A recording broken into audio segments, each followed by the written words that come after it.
정부가 지역의 미분양 주택에 대한 세제 혜택을 강화하는 등 지역 건설 경기 활성화 대책을 발표했습니다. 하지만 이 정도로는 수요를 촉진하긴 어렵다는 게 지역 주택업계의 반응인데요. 과잉 공급이 가장 큰 원인인 만큼 업계가 자구 노력을 강화해야 한다는 목소리도 나옵니다. 도건엽 기자입니다. 아파트 출입구에 바리케이드를 세워놓았습니다. 놀이터에는 아이들이 보이지 않습니다. 1000가구에 육박하는 이 아파트 단지는 지난 4월 공사가 끝났지만 아직 입주자가 없습니다.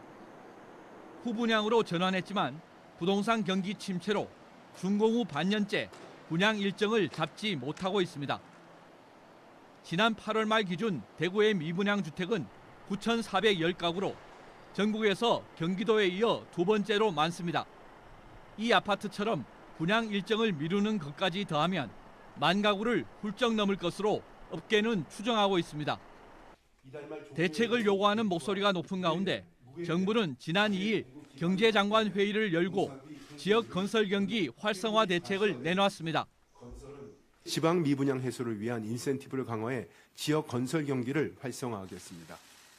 주택 건설 사업자가 보유한 준공후 미분양 주택에 대해 종부세 합산 배제 기간을 7년까지 한시 확대하겠습니다. 미분양 주택을 임대주택으로 활용할 때 세제 혜택을 주는 방안도 포함됐습니다. 하지만 수요를 촉진하기에는 부족하다는 게 지역 주택업계의 생각입니다.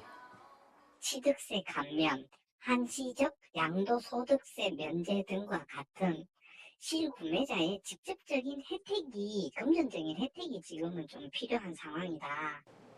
미분양 사태의 가장 큰 원인 중 하나가 과잉 공급인 만큼 업계가 자구 노력을 더 해야 한다는 지적도 나옵니다. 지난 2019년부터 2022년까지 4년간 대구에 새로 분양한 아파트는 8만 가구가량.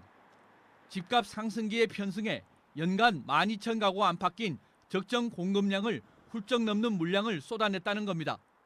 할인 분양 및 기존 분양자 할인 적용, 페이백 확대, 원금 보장이나 프리미엄 보장 제도, 전세 방식으로 일정 기간 거주했다가 매수 여부를 결정하는 스마트 리빙 등 다양한 방식의 자구 노력을 지금보다 더 확대해야 할 것으로 생각됩니다.